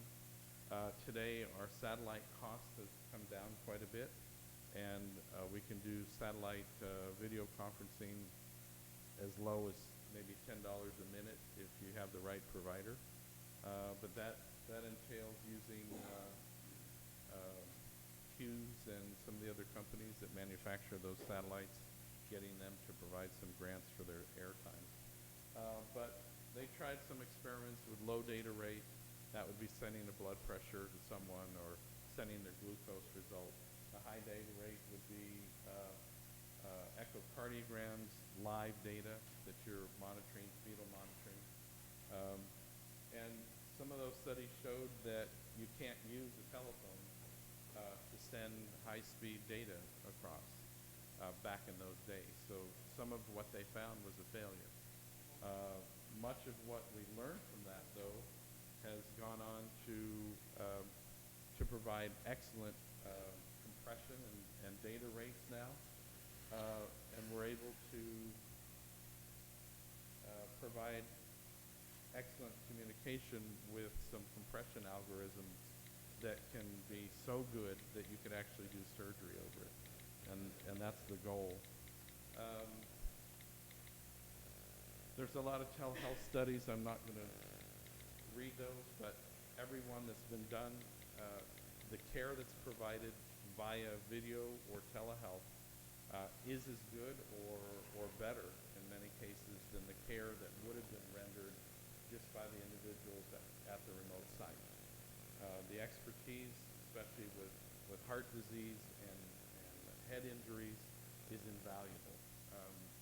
It's an expertise that most of us in the medical community don't have unless you work in trauma centers. And usually the video conferencing or telemedicine is a lot less expensive. 10% to me doesn't seem like a lot, but if it's 10% of a $100,000 budget, then that money can be used elsewhere. There's fraud and abuse across all of the systems, but with telehealth, it's been found that there's no additional fraud being used. In fact, less fraud because there's multiple people involved in the care. So no one individual can make money off of telehealth generally, because it's a community of care and not just one single individual. As you know, some of our challenges, tough one is broadband service. I know that I've talked to a couple of engineers that are running private networks out here, and there's fiber to virtually every location. It's just that many of the fiber is privately owned. So we need to identify those owners and start working with them, because if they have individuals at that remote site, they may need care someday. So having them assist us with using their lease lines for communications would be good. Packet radio is another way to do things. It's old technology, but it works from island to island very well. And packet technology is simply sending data stream over ham radio or HF radio, and and that's very easy to do. We've been using that for video for helicopters and other areas for a while. And train the trainer. We can get one individual from each island to go get trained on how to operate telehealth equipment. It's a 2-day program. Then they can go back and train other people. And of course, legislation. For the areas that are under U.S. jurisdiction, there's always the problem with licensing, and virtually everyone in health has a license to do what they do, whether it's a lab tech or a doctor. They're certified, and it doesn't have to be that difficult. I mean, Guam actually has, as is, one of the most progressive telehealth laws in the nation. And with just a little bit of tweaking, we'd be able to use any accredited individual that has an unencumbered license, somebody that has no accusations against them, that has a license in good standing, which should be able to use anyone in their field anywhere to provide services. So that's something that we're working on. We have an association with the godfather of telehealth, happens to be at University of California. He pretty much wrote the book on it, part of the American Telemedicine Association, Dr. Nesbitt, and he's agreed to work with us on this project. In fact, we just had the University of California at Davis here on island 2 weeks ago, and they're extremely impressed with where we're at, and they're thrilled to move forward with us. So we've tried to find the best of the best to help us with this project, and I think we found those individuals. So we can get assistance for anyone in training from the university. And then a little bit about specialty, virtually everything including dentistry. Now, I'm not saying that a dental assistant should be standing there with a drill in front of you while a dentist is on the other end. But if you had an infected tooth, the dental assistant at the remote location could take a digital x-ray, send that to the dentist, and dentistry has had telemedicine for decades. They've had cameras that can look in the mouth and document what's going on for their record. That's inexpensive for them. They could take a look at that tooth and say, yes, it needs to be extracted, start on antibiotics, and come to my office in 3 days. And that would save the patient, because you always have to start antibiotics before you pull a tooth that's infected. It would save them from having to spend money to stay here or another location for 3 days while they start their antibiotics. So even for dentistry, we've got the ability to do remote care. So these are just some of the specialties that are already using telehealth services, but it's unlimited. It can be done even for veterinary medicine. So if your Carabau's not feeling well, you can get that vet on the line and be able to get some advice. So thank you. I appreciate your attention, and can I answer any questions? Okay, thank you so much. Let's give him a round of applause. Yeah, I think we have time to go ahead and see if we can pose any question to Mark, and afterwards we'll give the opportunity back to Chris to play the video that he wanted to play, and then from there, if we have also a question for him, we'll go ahead. So go ahead, I'm sorry. Go ahead. Thank you, Mr. President. My question is, because we're on the verge or very close to be connected to the fiber optic, if our good Congress find its way clear to do that, the World Bank people and ADB people who came to YAP to discuss that sort of told us that if we were connected to that cable and broadband, if a patient goes on the operating table in YAP the uh, doctors conducting the operation are not going to be limited to those doctors in that operating room in Yap, but doctors outside, like maybe from the U.S. or from Guam or from Singapore or somewhere, would be also, could be member of that operating team. Thank you. That's correct.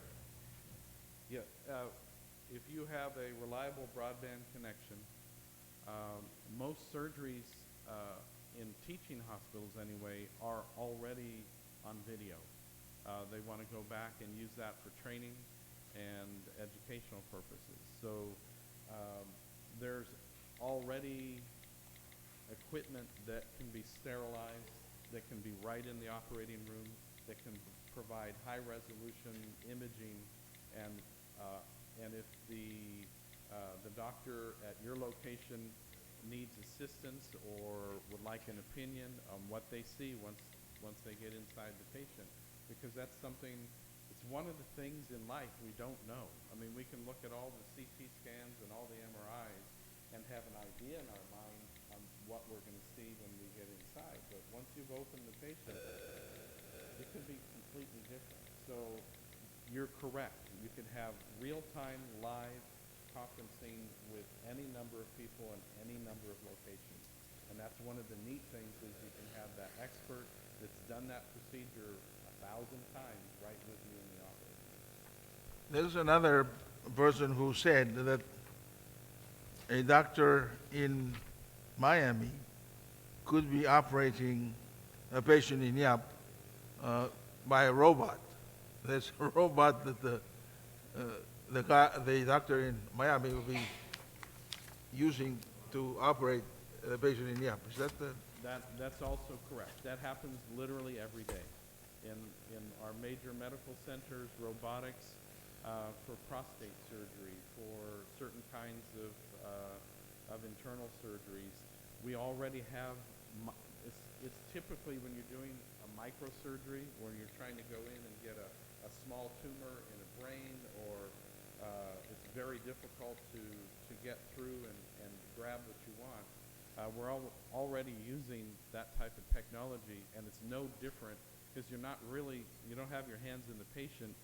You're looking in a scope, and exactly that.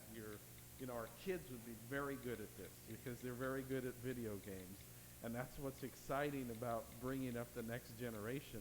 They're better than we are, and they're already used to doing manipulation while they're looking at something else, and it's brilliant to be able to do that. So we absolutely have that technology and can bring it anywhere. Yes, sir. Go ahead, Pompey.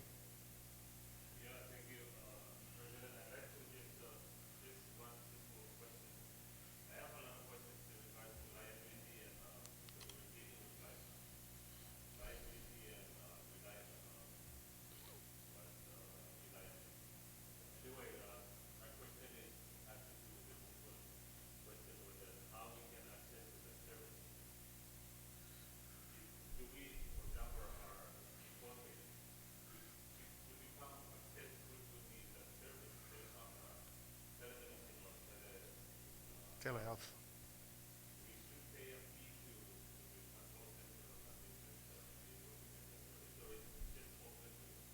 Well, I understand. I had that same question. One of the reasons that we looked at having a nonprofit arm to what we're trying to do is so that we were eligible for grants and subsidies from any of the governments in the world, and it's not for profit. So the goal would be providing the opportunity for every single location that wants it to be able to sign up for services. How those will be subsidized, we still have to identify the funding for that. There are grants and foundations across the world that are interested in these outcomes. We're already being watched with this initiative.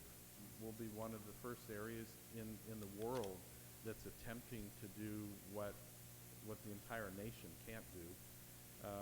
And if we can solve regulatory issues, for instance, even the most qualified board-certified surgeon who invented a procedure is going to have a time where a patient passes under his care or her care.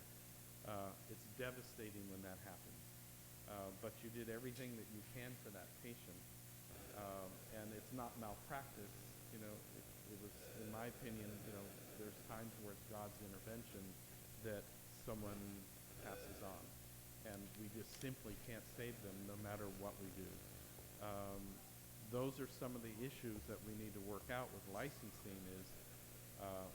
I don't believe that anyone that wants to be involved in telemedicine, for the most part, they're experts in their field, and it's not the doctor that I'm worried about that, say, runs from a malpractice suit from Wisconsin and comes out here to hide. That's not the individual we want involved in this. It's going to be the experts in the field. So as far as reliability is concerned, if we're going to be doing robotic surgery, and that's absolutely one of the goals of the program, that can't be done on a dial-up connection. So we would have to have fiber optics to every location, but it can be shared services.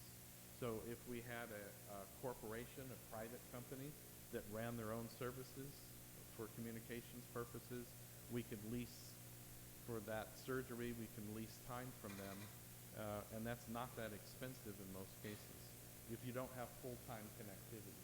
If it's per use, someone comes into the hospital or the clinic, from an auto accident, and you use the service for 30 minutes, you're billed for 30 minutes. So those are some of the issues we need to work out. But we're just in the beginning of trying to identify those sources, and it doesn't have to come from the United States. It can come from anywhere in the world. So, you know, I'm sure that that China and Russia and all the other visitors here, if someone's here and they're injured, they have an interest in getting better. They want to make sure that if they come here on a vacation or go diving in Palau, and they have a problem, that they're going to be taken care of. So, you know, I don't want to limit ourselves to thinking about just grant money from the U.S. We're looking at it worldwide. So those are some of the issues that we'll stay in touch with you as we identify those. Okay, thank you. And I believe Saipan like to pose a question or maybe two. Let me give this opportunity then to Saipan. Go ahead, speaker. Thank you, Mr. President. Thank you, Mark. I think I have a few questions, but let me start with something that I just kind of thought of as you were talking about tourists. I think this may have another potential as well. In the CNMI, we've been trying to develop our silver market, which is trying to entice retirees from other countries, Japan, to resettle in our islands and have,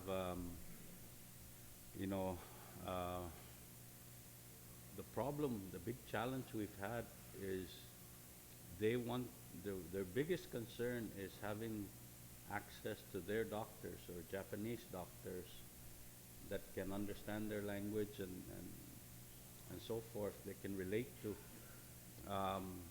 And that's been a problem because of U.S. federal laws that prohibit foreign doctors from practicing in jurisdiction. I think the only waiver is Canadian doctors. But I think through this, we may have the mechanism to be able to have them through video conferencing or so forth still be consulted by their doctors or Japanese doctors without physically bringing in those doctors to the islands, which is prohibited by law. So I'm just thinking forward that this may have other applications that, or can create possibilities that, at least in our case, is not there. Or Yes, that sounds intriguing. Now, it's my understanding, though, that you still have the autonomy to create your own law surrounding who can practice and who can't practice in your jurisdiction. The federal government can't tell you, in my opinion, and I'm not an attorney, but the federal government can't tell you who can practice. They can say, if your hospital is going to be accredited, that you need to have a CLIA license for your lab, and you need to follow certain rules if you want Medicare reimbursement. But if you have a private clinic with Japanese staff, and you have telehealth connectivity to Japan, and those providers in Japan provide information and suggestions to the providers that are on Saipan, and you write law that allows that, I don't see how the federal government, as long as it's not Medicare associated, I don't see how the federal government has any business in your business. I am not even sure where the restrictions come, whether it's the certification, whether it's the grant. We're bound by the grant conditions. I do know that foreign doctors can practice if they were trained at U.S. accredited did a residency institutions. Otherwise, they cannot. Well, that's at the hospital. In a private clinic setting, I think there's a different parameters, but certainly you have the opportunity to open a great conversation with public health, and I think that in looking at the next 5 years for your future, if you start crafting a caveat and we certainly want opportunities for tourism here. Guam's going to be the same issue with our friends from Russia, and if China is ever allowed to come here, that's going to be a big deal. And I think we need to start looking at ways to carve out a pilot program and have it just that, make it a pilot program where you're allowed to do that. You're allowed to look and see if it works, and then we'll see, let's work on ways around it. I understand exactly what you're talking about. Okay, thank you. Looks like we may have no more question for Mark, so let's give him a round of applause. Thank you. Thank you, Mr. President. Thank you, Mark. At this time, I'll give back to Chris to go ahead and play the 3 minutes video clip that he's asked us to watch. And then from there, if we have any further questions for Chris, then we'll proceed for maybe 10 minutes or so.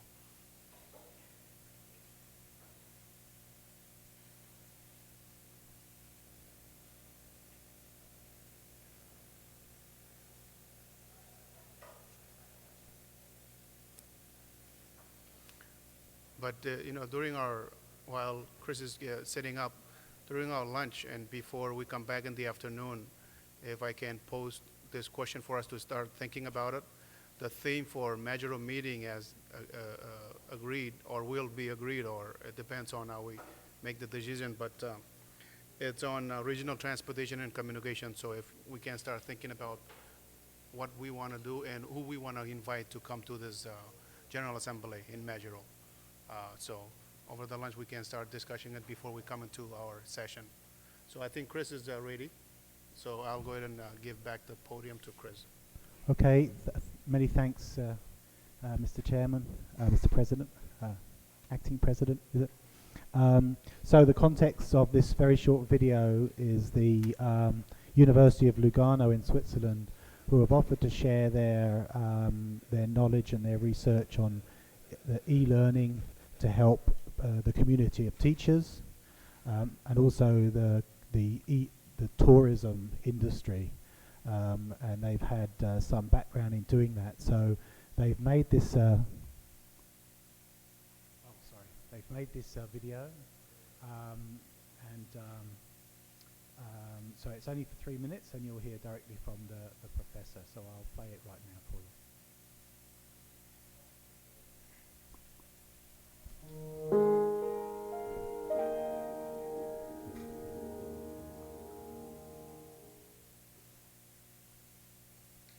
Hello, my name is Lorenzo Cantoni. I'm professor and Dean of the Faculty of Communication Sciences at the Università della Svizzera Italiana, University of Lugano in Switzerland. I'm really happy to introduce briefly 3 research lines we have in our labs and to show possible collaboration activities. The first research line is about information and communication technologies for development, so-called ICT 4D.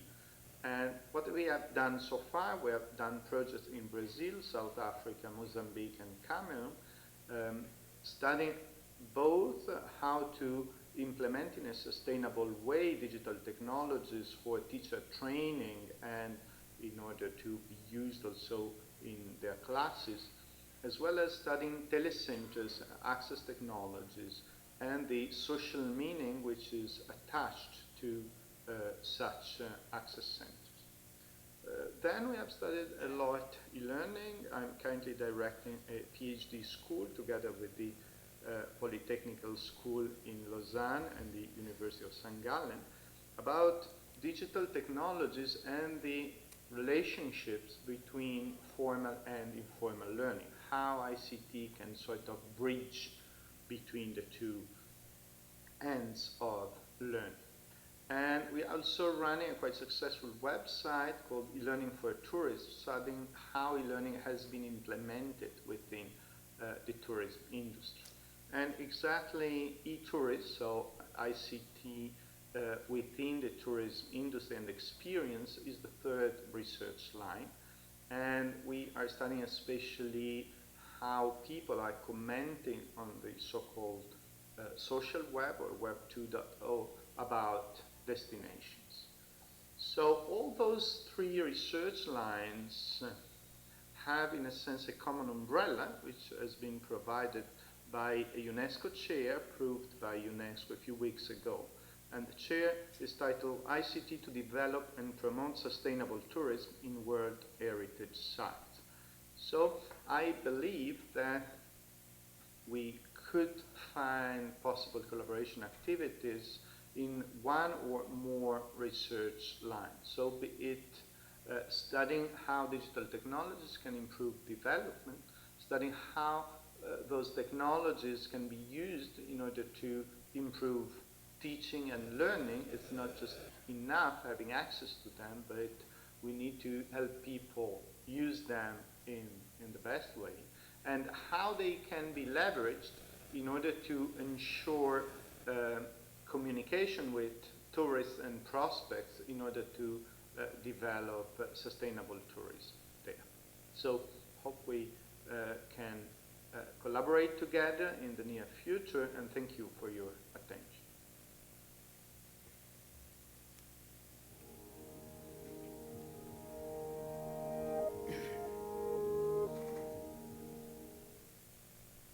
Okay, so I think that's just one example of the assistance that's out there that we can draw in to the islands.